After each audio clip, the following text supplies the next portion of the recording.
You're listening to Are You Content? The Content Podcast.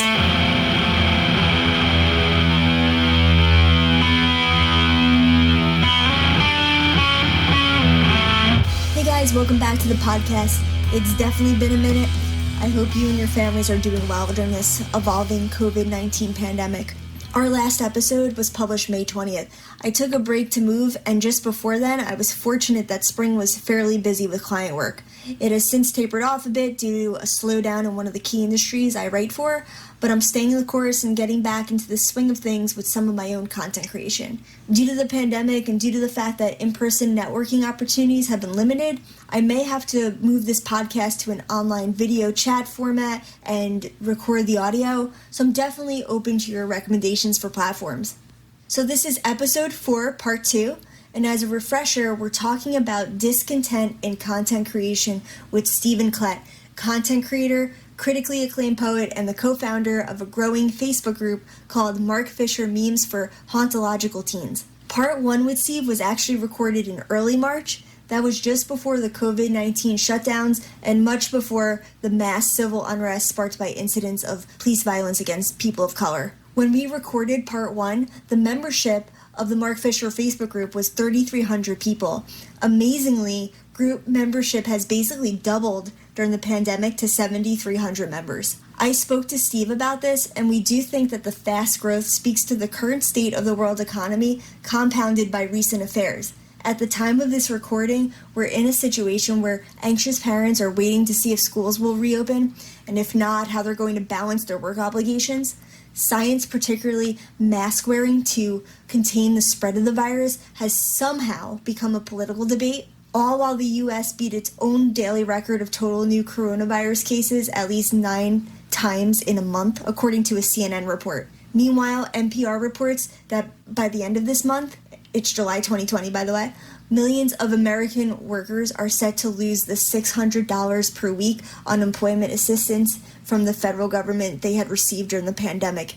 It's, quote, leaving many in a high state of anxiety, end quote. Here in the U.S., despite what current leadership may tell us, the economy appears to be experiencing a slower recovery. NPR interviewed Indivar Duda Gupta. He's the co-executive director of Georgetown's Center on Poverty and Inequality, and he shed some light on what's really going on with the economic recovery. He says, quote, the reality of why people aren't working today has nothing to do with the generosity of unemployment insurance benefits.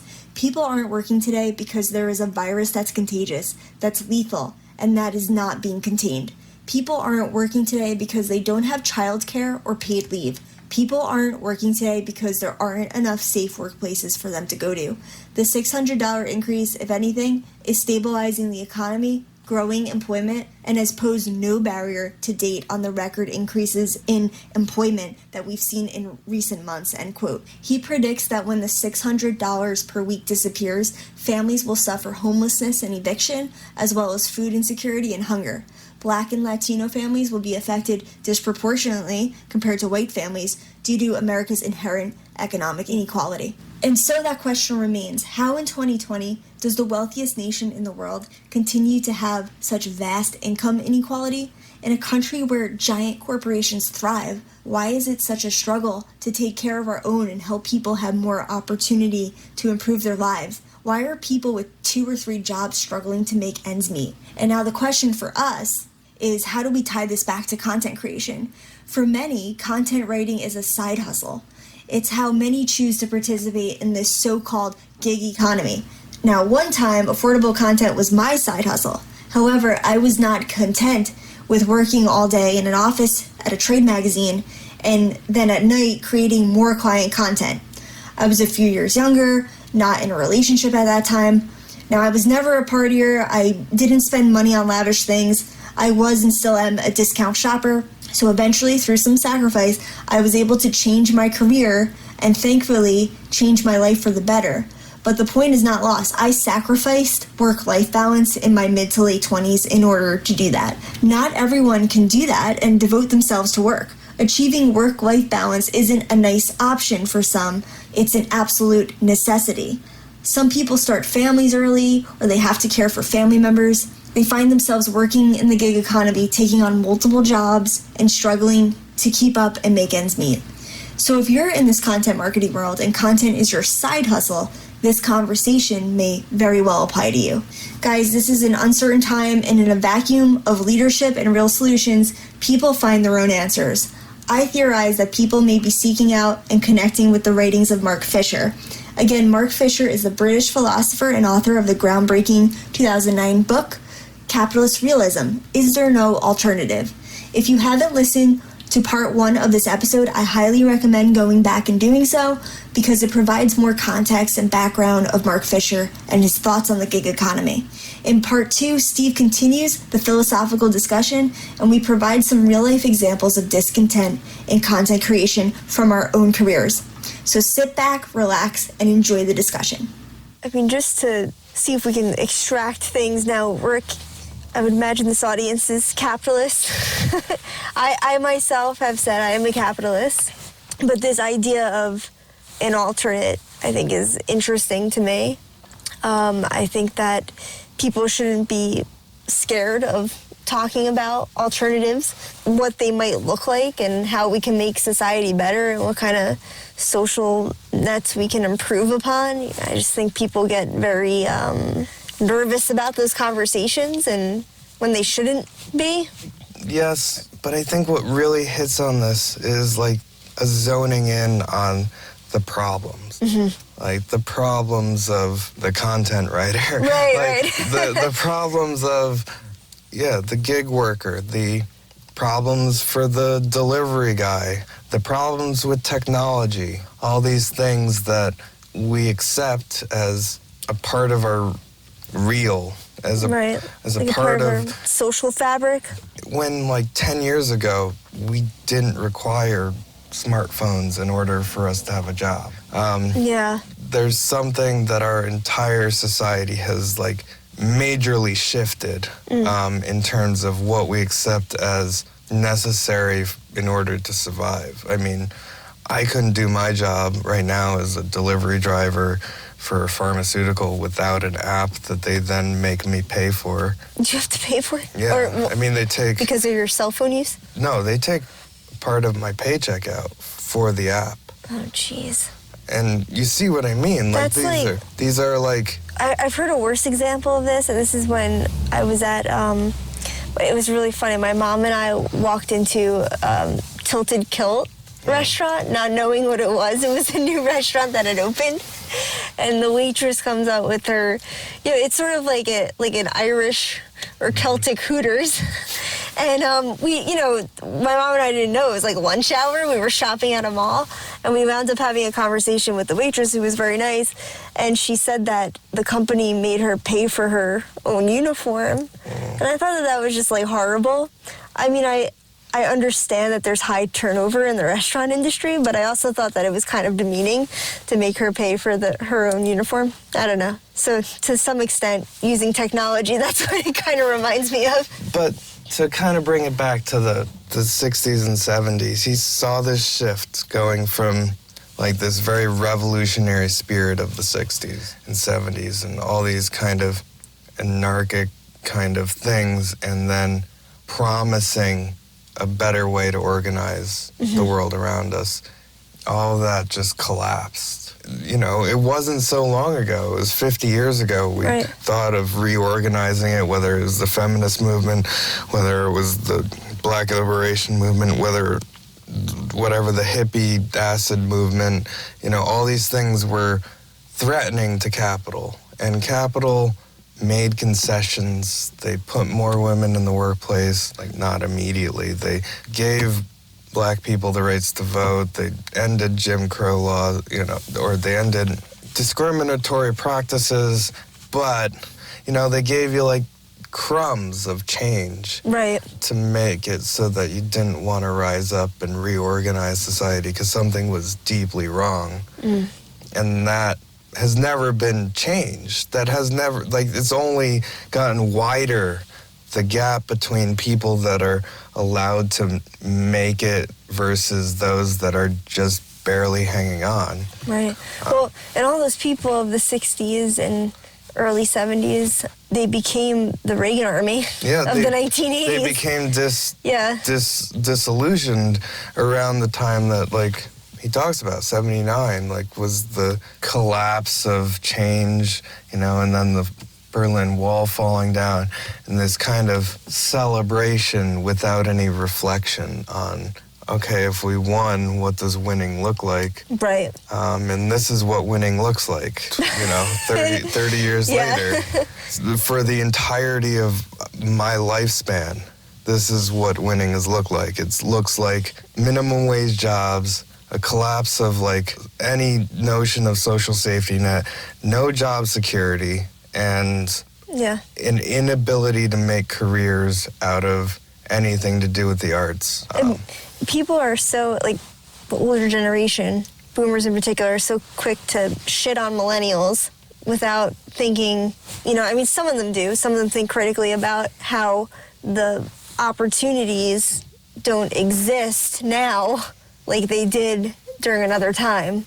You know, there's less economic opportunity. And why are you bitching and moaning? Like, why don't you pull yourself by the bootstraps? Why don't you start your own company? Well, you started your own company, and now you have to have 4 in order to do 1. Right.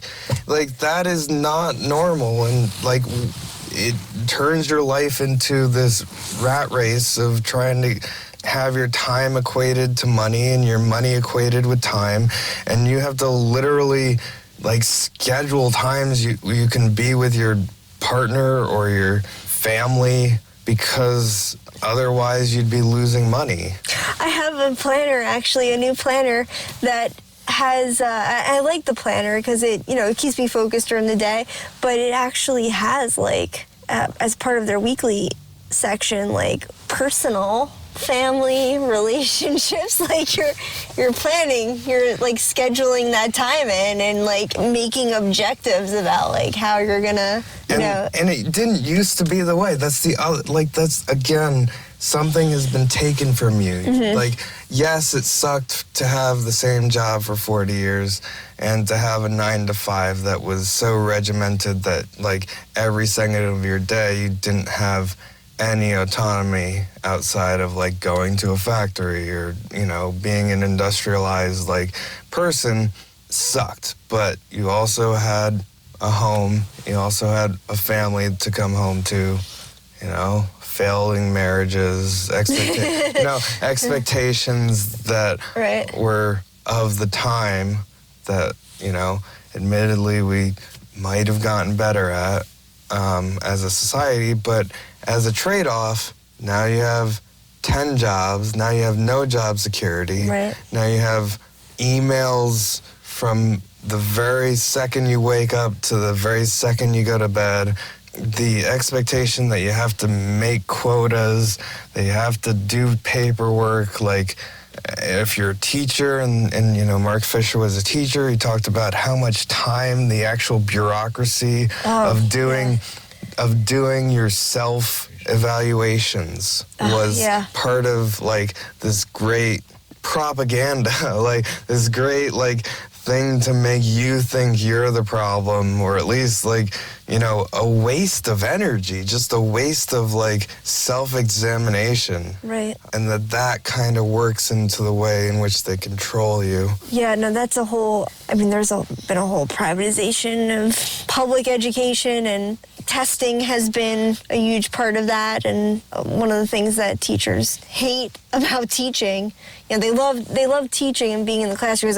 I'm just speaking, I'm not a teacher, but I'm speaking from experience of family members. You know, they love teaching, they love their jobs of teaching, but it's just that this push towards, if you look at, like, what is the root of what they don't like, it's the corporate influence and the privatization, like testing, for instance. Testing. Yeah. Yeah, like, that is a whole chapter of his book, is the Kafkaesque kind of amount of bureaucracy within the community college level or the, like, universities in Britain, the amount of testing, the amount of, like, the way in which education then becomes a business. Yes, right. That becomes far more corporate and bureaucratic than anything in Soviet systems. Like this kind of notion that Soviet bureaucracy was the worst, which it was pretty bad, and it created a lot of lies in the news, and it was very controlled. But that pales in comparison to like the totalitarian nature of our education system. The fact that we have to pay hundreds of thousands of dollars just to be privileged to get a fucking English degree. As the comedian John Mulaney said, $120,000 to learn a language I already spoke. These are all diagnoses of the problems of when these institutions lack public funding or lack societal safety nets that have been eroded over time and are now just privatized, branded. He also talks a lot about branding, which could be a whole other podcast, because you can already see how it would work into his philosophy, that it, the kind of experiential nature of corporate branding makes it so that you don't know when you're being advertised to. Oh, yeah. It is, that separation between work and life, but also like the separation between when you're being advertised to and when you're not being advertised is just blurred. Which is a great segue back into sort of where we started with the group on Facebook that you run. Yeah. It's a philosophy group. It's not, because there's a big push, I think, in the content marketing world and just marketing world in general to create these communities. And they have, like-minded people. They want to provide value in these online communities. And there's this fine line that everybody's always walking between providing value and then trying to sell to the people in the community. Well, the Facebook group comes out of a tradition in itself of non-profit kind of groups that are centered around philosophers. Right. And I've never been a part of a Facebook group that's ever tried to sell me anything other than votes for Bernie Sanders. But, right. Other than that... I've been part of, just for context, I've been part of a social media marketing group that provided value. There was a lot of social media marketers in it, but part of it was a funnel to attend their events that you would have to pay for. And also you paid to be in the group. You paid to unlock access to the group. That is insane.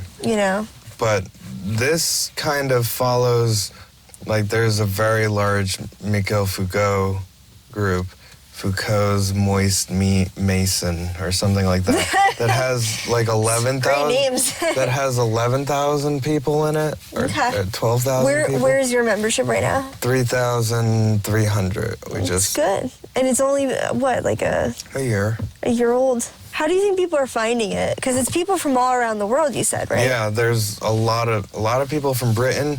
When the British elections were coming up, there was a large push by people because Mark Fisher was in Jeremy Corbyn's manifesto as one of the architects. One of the philosophers that he cites. Yeah, one of the philosophers in the manifesto for the Labour Party that he laid out as, quite literally, this is a break from neoliberalism and capitalist realism. He cites that as part of the political manifesto. And if you don't want to be living in this kind of hellscape that the Tories have provided for you, and you've read Mark Fisher, and there's statues for Mark Fisher over there, he's a cultural icon to, mitigating levels, certainly more so than over here, and I think there was a large influx of people that were exposed to his writing through that. Right, and it's a private group, but people can publicly find it. And probably by just maybe searching Mark Fisher in Facebook? Searching Mark Fisher, people going to school that have read him, or he's one of the most accessible philosophers I've ever read. His capitalist realism is 86 pages. Yeah, right. I read that. It was slim. It's very slim. It's got like 10 chapters. Each chapter is like 9 pages long. It's very accessible language. It's very compact language. And it also has a lot of fun cultural references to kind of go, oh, I saw that movie. Like it starts It's out... relatable. Yeah, it starts out with the way he kind of constructs the argument is starts out with Children of Men. Mm-hmm. And he talks about the dystopian quality to that, people living in cages next to Starbucks. And how that future is already come. That's already our present. Right. Like that was supposed to be like a dystopian hell future in the, future. And now, less than 5 years later after the movie, that's more true than ever. Right. And isn't it funny how a movie made about the inability to procreate a new generation is a perfect metaphor for neoliberalism, and it's unable to birth a future, to show an alternative, to have this kind of opportunity for children, not just of children, but this kind of like political inability to create the new. Interesting. So he uses that as like this very poetic kind of way of introducing you that's very engaging. Nice. I want to bring Matt in here. He's been hanging out in the back here monitoring the audio, but he's actually a member of the Mark Fisher group. And I got him to read Capitalist Realism, and he was like updating me every chapter. I'm sharing a mic with Matt. Matt, what has the group membership been like for you? Honestly, they're one of the more positive groups I've ever been a part of. Like, it's pretty academic, and they're just really knowledgeable about Mark Fisher. Like, there's a lot of people trying to write papers about him, or like going through his videos and saying, hey, does anybody know if they have when Mark Fisher spoke at this place online or available, or asking about his works, or even incorporating it into like news articles about him and things like that. So I think that's pretty unique to find something that's not just like SpongeBob memes or like something like that, where it's really focused and you're gonna learn something more often than not. It's really good to know. And, shout out to the group. I'm sure I'll post this for them. This is for them also. It's good. I've never really done it before, but it's, most of the people in the group are extremely smart. We've had very little problem. It's been very easy to be the administrator. You did have to ban one person? We had to ban one person. I love this story. Why? There was somebody who was spamming Shrek memes or GIFs of Shrek. I saw it. I was like, I guess I'm missing the point. Like, I don't know what this Shrek thing is about. And we had to ask him, why are you doing this? And he just spammed more Shrek memes. And so we got rid of him. We gave him as they call it, the gray name. Because when you get banned, it shows up as a gray name. Right. But other than that, there's been a couple other things flagged as inappropriate for the group, and we've dealt with it pretty easily. But there hasn't been a major incident. There hasn't been an infiltration. Right. Anyone inciting other people to violence or something? Yeah, it's more like we haven't had an infiltration from right-wing groups, because that happens a lot on the left. Right-wingers will come in and start shit just to monitor or dox people on the left, and we haven't had that happen. I think it's because it's too niche and too arcane for that kind of, if it was a Bernie Sanders meme stash or, something that's obviously political, but it's just kind of a nerdy, soft-spoken philosopher from England. Right. Who, in terms of people that I read that, really spoke to me, as I said, I read him, and it was a certain time of my life as a content writer that it felt like it spoke to me specifically. Yeah. And that, I think, is a rare thing. Definitely. Especially from a philosopher who does Right. that.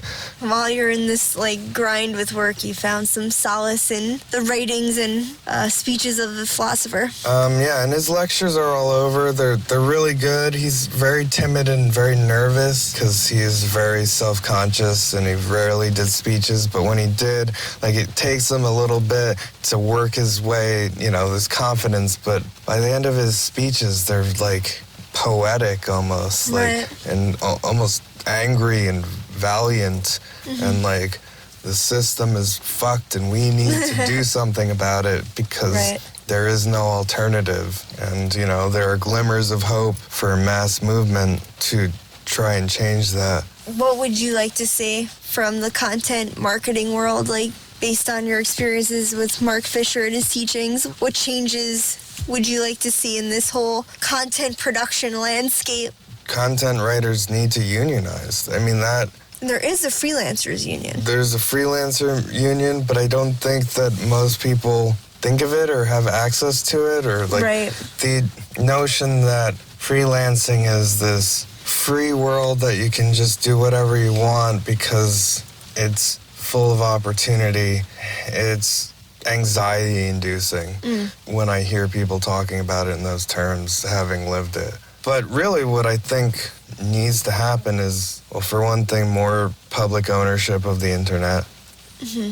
Like the ability for corporations and, free market entrepreneurship to be the de facto mode of production is only leading to massive, massive, massive exploitation of workers. And most of the jobs I've had on the internet are voluntary positions or minimum to low wage. You go out and do a project that takes you 6 hours and you get paid something that you would normally get paid for 2. Right. And That can happen a lot in freelancing. Yes. And that kind of lack of accountability by corporations. It's often left to the worker to advocate for themselves, Right. Like they have to like I recently had to do that with like a client, just like break down the amount of time something was taking me and advocate for a higher rate for my time.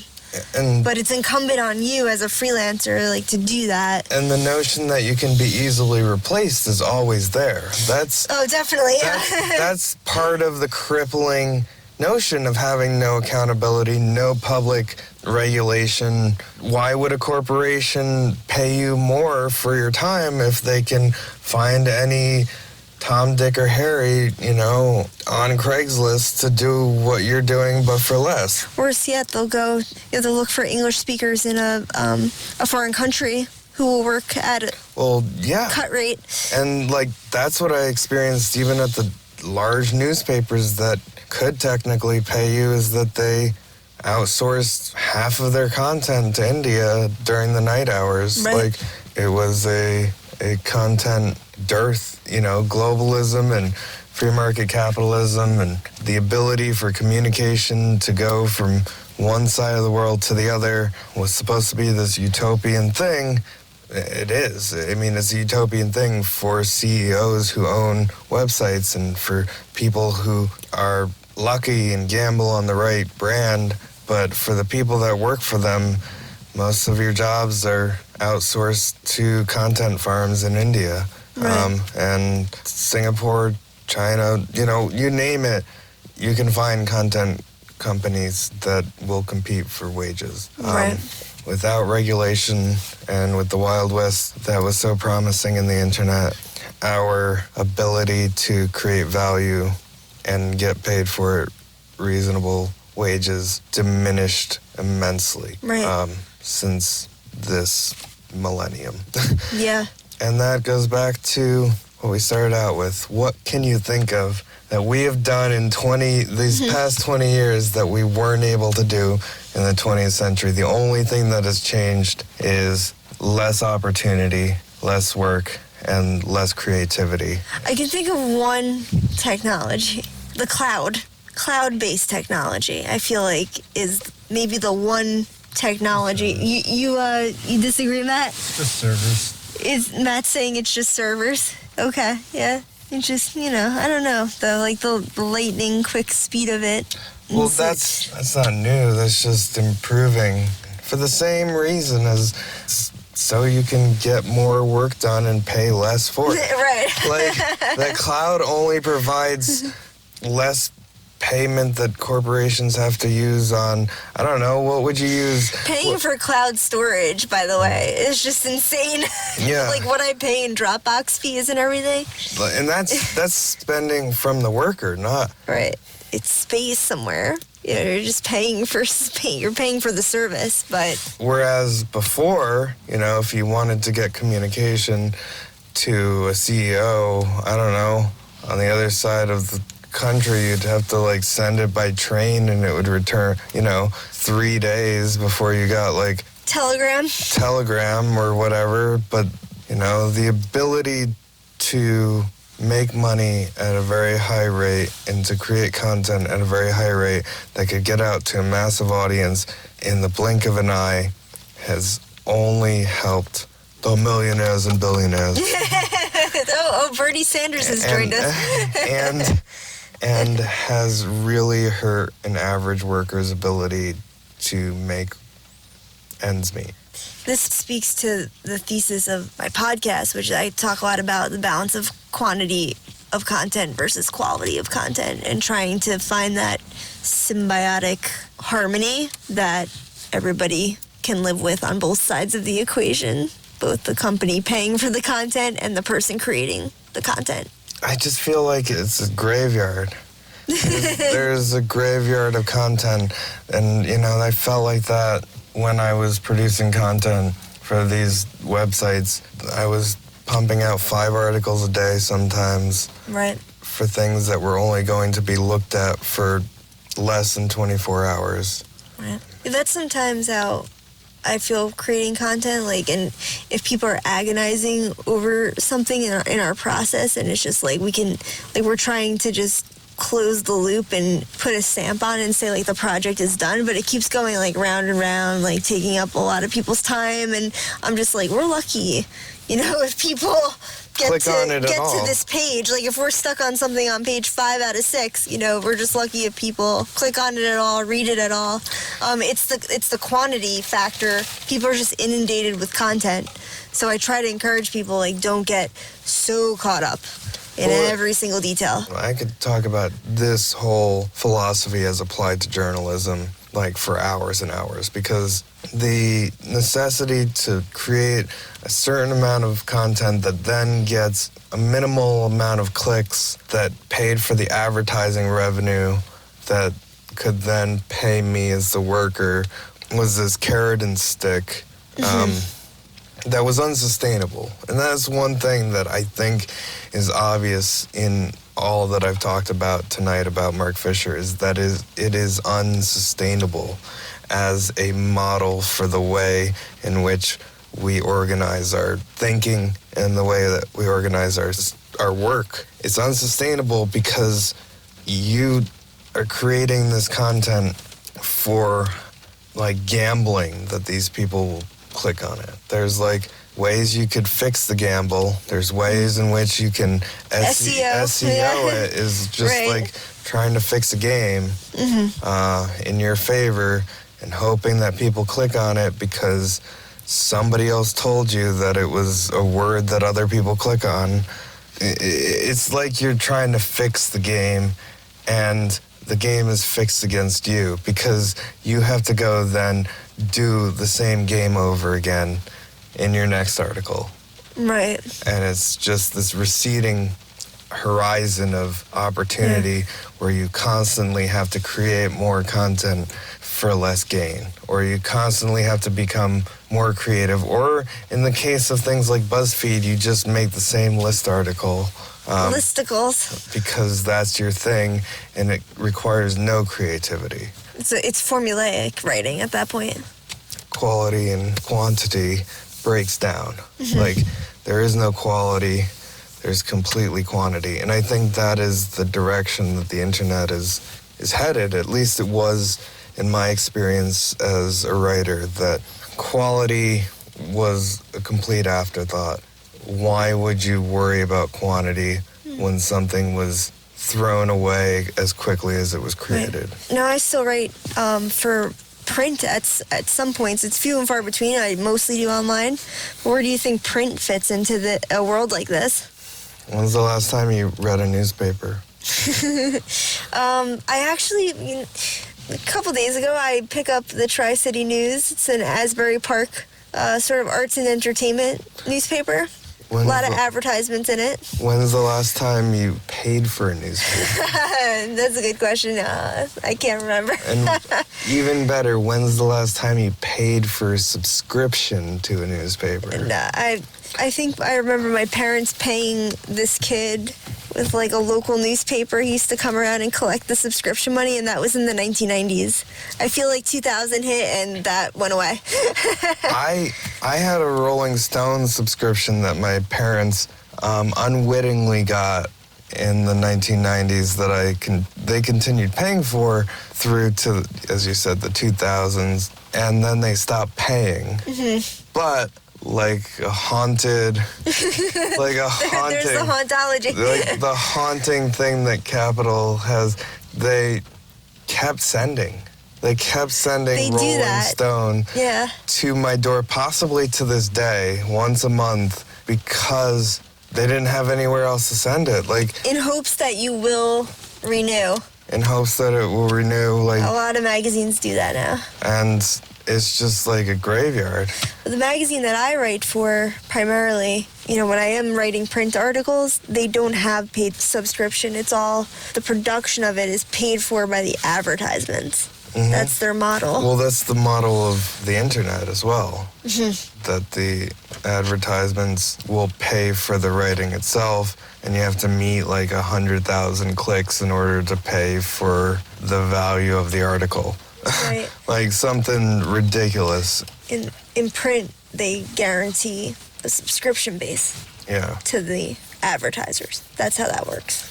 Which is like one of those things about quality versus quantity right there. Mm-hmm. How good are the advertisements? And it's one of those things like the Super Bowl where the advertisements are more interesting than the game. What happened with this print magazine is that I feel like when I first started working there were more advertisements in the pages, but then it changed where the companies wanted to sponsor the content more rather than the advertisements because it had a better chance of being read. We did take a lot of pride in like the quality of the articles, and that's how their models started shifting more. It became more about sponsored content, articles that they were kind of putting up and backing. And then you realize most content is sponsored content. And the blurring of the line. Oh, the blurring, yes. You start to lose that separation of church and state between advertising and like factual reporting. Yeah. You couldn't really say if people don't like something in the article. You know what I mean? Because it's all testimonial. The International Business Times, I worked for them, and they had this same model, like carrot and stick. You have to make a certain number of clicks in order to pay for your articles, and if you do make it, you'll get a bonus based on how many clicks you got past 100,000 or something like that. Which is a horrible model. It is depressing. Yeah. And a couple weeks after I left, they got raided by the FBI. And you want to know what their crime was? Why? They took their servers because they'd been tipped off that they'd been juking the stats, and they'd been paying bots to click on the articles to inflate the amount of clicks that they got to then sell to the advertisers. If you want an example of the simulating success, getting fake bots to click on your articles to then sell those stats to advertisers so you can sustain your business is a really poor model. Right. And really just totalitarian as a model than anything I've ever experienced. Right. Just between expecting you to meet a certain number of clicks every day, to policing your every move, surveilling your every move, and then to find out later that they were faking their own success to begin with, really. And they were literally on Wall Street. Like, I was in a building on Wall Street. Anyways, I think they sold the company to Newsweek, or they melded it. It was not Bad fun. news. It was not fun, and really highlighted that kind of content quality versus quantity breakdown that we're talking about. I'm just ranting about former jobs now, but I think it plays into this idea of, is there no alternative? Is there no better way to organize our minds? Is there no better way to organize our job security, our ability to have social services, our ability to have a job that can last longer than 6 months? Right. That is what Mark Fisher talks about endlessly to the day he died. Yeah. Well, I appreciate you running through this. I think it's a lot to think about. It's definitely, like, over our conversations over the past few weeks, made me think about the state of content, discontent more critically. You know, I named it, Are You Content? The Content Podcast, not knowing this whole philosophy that you and Matt have been studying in the background, and then it sort of coincidentally led to this conversation about Mark Fisher and some of the things that he said about the digital age and content production and the gig economy. The gig economy and the failures of the political environment in which that is the norm. Right. So we'll leave with a silver lining. Is there a silver lining in this? There's a silver lining in everything. It's just digital. Thanks for inviting me to do this. Thanks. I thought this was a perfect venue to kind of rant about it. Definitely, and it's fun as a band to get together after practice. I hope this rain gives a nice ambiance. Yeah, in the rain set in as your haunting ambience. Yes, and this foggy window here, because we've been sitting in here for a while. I really like the word hauntology as well. I think it's really cool as a concept. It is. Thanks again for taking some time to speak with me, and look forward to editing the podcast. And by me, I mean Matt. It's not in the interest of the mainstream media to encourage people to question capitalism, though, is it? Newspapers, for example, are profit-seeking businesses owned by very wealthy people. That's defeatist because we can't go anywhere. I mean, we can't go anywhere without either the media is reformed or we actually compete on terrain, which, just is not favourable to us. But it doesn't mean that we ought to concede it, I think. I mean, I think reading Nick Davis's book, Flat Earth News, it's very interesting, which sort of, it does vindicate everything you've said about, with newspapers, 60% of broadsheet content comes from PR. I guess what's interesting about that, though, is that isn't that the owners of the newspapers collude with the PR companies as such. It's more that it's a direct consequence of underfunding of journalism. If journalists are required to turn around 10 stories a day, they won't be out on the streets doing investigative reporting. They'll be rewriting press releases. But I think that this is susceptible to influence by us as well. And what Davis calls these astroturf groups, play on the idea of grassroots organisation. So a lot of the things which appear in the paper as if they'd come from grassroots organisations, in fact, have come from these corporate astroturf PR bodies or whatever. But we need to compete in this. We need our own astroturf bodies, as it were, to compete into this ecology. Well, what gives us hope here is the fact that there isn't a strong agenda being pushed by these journalists. That they'll accept anything almost accept anything that comes into the inbox if it's pushed there with sufficient kind of vigour. And I still think a lot of journalism is kind of opportunistic, and it's a question of our organising, I think, to intervene into this ecology. We've seen examples recently of Owen Jones, though. I mean, Owen Jones has gotten all kinds of media on the back of chavs. Where he's appeared on Daybreak, on Sky News, right in the heart of this kind of corporate beast. So it can be done. I don't think we can a priori say what can be achieved at this time. Capital is in disarray. The ruling class is in disarray at the moment. And I think if we give up in advance and say, we'll never get into mainstream media, then we're doing them a favour. Of course, the other danger is simply constructing everything so we adapt to the existing structures of mainstream media. That's also fatal.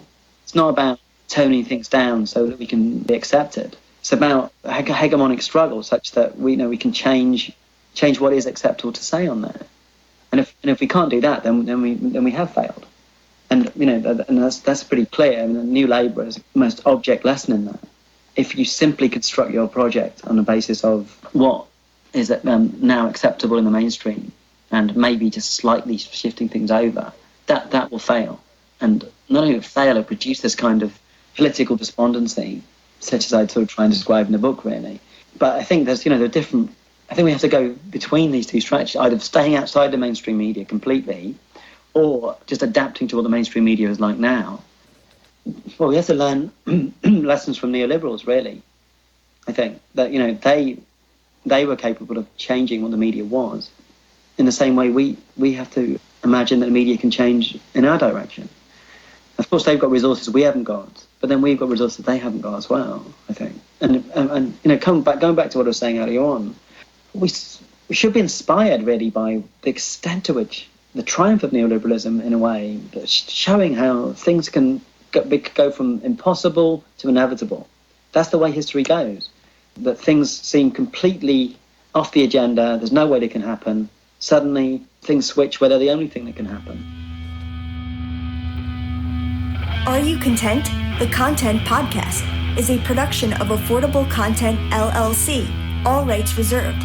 Hosted by Sam Negraval and edited by Matthew Hyde, with music by Undercover Rabbis, all rights reserved.